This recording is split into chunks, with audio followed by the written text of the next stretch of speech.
हरी माऊली. रामकृष्ण हरी जय हरी. आणि आपली आता किती वर्षांपासून आपण वारीत येतो? गेले 1-2-3 वर्ष झालं या वारीत मी येतोय आणि गहिनीनाथ वामन जी पालखी सोहळा आहे तो खऱ्या अर्थाने प्रामुख्यानं पंढरपूरमध्ये त्यांना मानाचं स्थान आहे आणि ही जी सेवा आहे आमच्या वतीनं आम्ही ती देतो वारी करण्याची. सेवा म्हणता नाही ना, ही एक आपली भावी साधी भोळी भक्ती म्हटलं तरी हरकत नाही.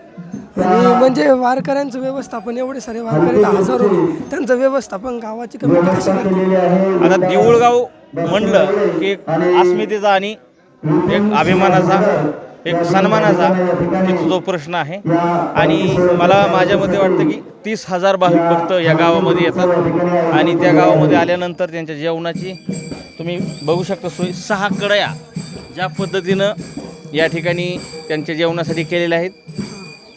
शिपी आमटी जी ग्रामीण भागामध्ये आणि एक जुनं ते सोनं ज्या पद्धतीनं आपण म्हणू त्या पद्धतीनं या ठिकाणी ते राबवताना या ठिकाणी आपल्याला दिसून येतं. आणि सगळ्यात महत्त्वाचा प्रश्न भाकरीचा. इतक्या भाविक भक्तांना ज्या काय भाकरी लागत आहेत त्या भाकरीचं नियोजन गावातील प्रत्येक कुटुंबाकडून एक 100 भाकरी या ठिकाणी त्याचं नियोजन असतं. असे 250 कुटुंब आहेत. त्या 250 कुटुंबातून 100 मल्टिप्लाय 250 अशा हिशोबाने त्या भाकरी येत आहेत. इतकं छान नियोजन आहे. आलेला प्रत्येक भाविक भक्त जो आहे तो कुठल्याही प्रकारचा कसलाच उपाशी जाणार नाही याचं उत्तम नियोजन आणि जे काय या ठिकाणी वारकऱ्यांसाठी केलेलं नियोजन आहे ते तुम्ही या ठिकाणी बघू शकता. आणि उत्तम आहे, सुंदर आहे, खूप छान आहे. म्हणजे तुमचा कितवा वर्ष? म्हणजे हे 3रं वर्ष आहे माझं. म्हणजे दरवर्षी वारीला येऊन अगदी. आणि आनंद म्हणजे वारकऱ्यांचा उत्साह घरून निघल्यापासून तसा असतो तसा इथपर्यंत आहे. अगदी. इथून पुढेही राहणार का? नाही, डेफिनेटली राहणार. काय राहणार नाही? आपण जे महाराष्ट्राचं आराध्य दैवत, महाराष्ट्राचं प्रेरणास्थान, महाराष्ट्राचं दैवत श्री क्षेत्र पंढरपूर, श्री विठ्ठल रुक्मिणी हे जे मंदिर आहे, संपूर्ण माणसाच्या मनात एक विशिष्ट प्रकारची भक्ती किंवा एक प्रेम आहे. ते प्रेम दर्शनासाठी आपण आणि एक भक्ती मय वातावरणात निर्माण होऊन आपण तल्लीन होऊन त्या ठिकाणी आनंद उत्सव सोहळा जो आहे आणि एक भक्तिरूपी सेवा आहे ती करण्यासाठी आपण पंढरपूरला जातो. पण माणसांच्या म्हणजे ते माणसं घरी त्यांच्या मनात एक खंत असते की आपण गेलो पाहिजे होतो आणि आता गेलो नाही. मग आता त्यांच्यासाठी डायरेक्ट पंढरपूरला गेल्यावर एवढा आनंद नाही भेटत. त्यांच्यासाठी काय म्हणशाल तुम्ही? विषय काय असतो? पंढरी संसार हीच खरी पंढरी आहे. मानलं तर माझा विठुराया कुठंही आपल्याला जर मनातून खरी भक्ती असेल तर पंढरपूरला जावं आणि निष्ठांत सेवा आणि तिथं जाऊनच दर्शन घ्यावं असं जर नसेल तरीही तिथं सगळं माप आहे. मनातून पाहिजे, फक्त भक्ती जी आहे ती मनातून पाहिजे. आणि काही अडचणी, काही सांसारिक वैवाहिक आणि बऱ्याचशा काही अडचणीमुळे येता येत नसेल तरीही त्यांच्या मनात सेवा आणि भाव असतोच, हे 100% खरं आहे. पण काही वारकरींच्या मनात एक खंत असते की एवढ्या लांबून जाता पण तरी पण काही कधी पांडुरंगाचं दर्शन होत नाही तिथं. तर त्यांचं आता लाखोच्या संख्येने भाविक भक्त आलेले असतात. प्रत्येकाला दर्शन होणं हे फार तितकं महत्त्वाचं किंवा स्वाभाविक नाहीच.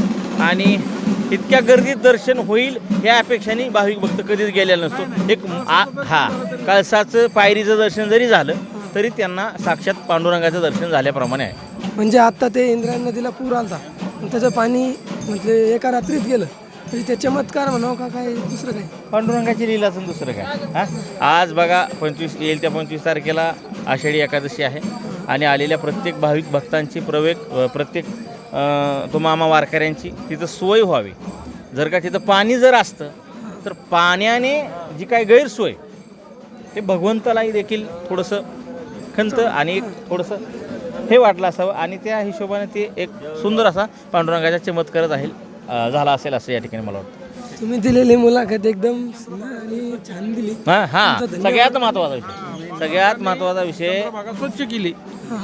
आलेला प्रत्येक भाविक भक्त जो आहे तो चांगल्या हिशोबाने तिथं राहील, आनंद घेईल. आणि सगळ्यात महत्त्वाचा जो तुम्ही या ठिकाणी उद्गार शुभेच्छा रूपी दिला, जी चंद्रभागा आहे ती अगदी स्वच्छ केली, पांडुरंगाने स्वच्छ केली. यात खरं आहे. लोक जाऊन दूषित पाण्यात म्हणजे तीर्थ म्हणतात लोक त्याला, दूषित पाणी होतं ते पांडुरंगाने स्वच्छ केलं. उद्या भाविक भक्त जरी गेले तरी आंघोळ्या करतील, हातपाय धुतील एकदम स्वच्छ पाण्याने. तुम्ही दिलेली मुलाखत आमच्या प्रेक्षकांना नक्कीच आवडेल आणि एकदम छान मुलाखत यांनी दिलेली मित्रांनो. नक्कीच. आणि तुमची इंस्टाग्राम आय डी पण आहे ती सांगा आमच्या Yes, yes, yes, प्रेक्षकांना. तर मंडळी, सयाजी थोरात म्हटलं की महाराष्ट्रामध्ये असं कुठलाच व्यक्ती नाही जी आम्हाची ओळख किंवा आम्हाला ओळखत नसेल. बहुधा आता क्वचित तरुणाई आहे, फारसं करून जेव्हा सुखी संसारातील आणि जे जीवनातील चालू घडामोडीवर सत्य व्हिडिओ असतात ते पाहत नसतील. परंतु जो 38-40 प्लस वयोवर्ग आहे, जसं की असा दादांसारखा आणि हे तरुण पाहतात, पण जे गरिबीतून संघर्ष करून इथपर्यंतचा जो काय प्रवास आहे तो प्रवास पार करत आलेलाच तरुण वर्ग जो आहे तो खऱ्या अर्थाने हे व्हिडिओ पाहतो. आणि भारी वाटतं ज्यावेळेस आपण बऱ्याच ठिकाणी आता वारीमध्ये भाविक भक्तांच्या सेवेसाठी येऊन सुद्धा भाविक भक्त खऱ्या अर्थाने आपल्याला ओळखतो. आपल्याला पाहून आईला तेच आहेत का जे व्हिडिओ बनवतात, फेसबुक असेल, इंस्टाग्राम असेल किंवा यूट्यूब असेल, तिथं पाहिल्यानंतर भाविक भक्तांनाही खूप छान वाटतं आणि बरं वाटतं. आणि हे सर्व पाहून आम्हालाही खूप आनंद वाटतो. म्हणजे लोकांना ते म्हणजे प्रेक्षक लोक ते आपल्याला मोबाईलमध्ये बघतात. आज सत्यात बघितल्यानंतर बऱ्याचशा लोकांचं मागाशी असं मला निदर्शनास आलं, मला अट्रॅक्शन. यस, अरे बापरे, एवढी मोठी व्यक्ती सर, एक फोटो आणि एक पायापट नाही. म्हणजे मी एवढा नाही, फक्त तुमच्यासारख्यांना प्रेरणारूपी जे व्हिडिओ आहेत, संदेश आहेत. आता उदाहरण घ्यायचं झालं तर ह्यांचंच मग हेच आले. आणि सर, ते तुमचे व्हिडिओ काय बनवता राव, व्हिडिओ अप्रतिम असतात आणि खूप सुंदर असतात. मला हे ऐकून थोडंसं भारी वाटलं, कारण कुणी जरी आपल्या कामाचं कौतुक करतं याच्यापेक्षा आपल्यात महत्त्वाचा आणि मोलाचा आणि सगळ्यात मोठा सन्मान असूच शकतो का? नाही. हे खरंच खूप एक विश्वसनीय आणि एकदम मनाला भावणारं प्रसंग आहे. जे मित्रांनो, आता आपण यांची मुलाखत संपूर्ण इथंच थांबूया. अजून दुसरे आपण भरपूर घेऊ. यांच्यासारखे अजून सोशल मीडिया क्रिएटर अजून भेटले, यांचे पण घेऊ. आणि यांच्या यांच्या इंस्टाग्राम आय डीला फॉलो वगैरे सर्व करा आणि यांच्या आय डीला ग्रो करण्याचे सगळ्यांनी प्रयत्न करा. धन्यवाद.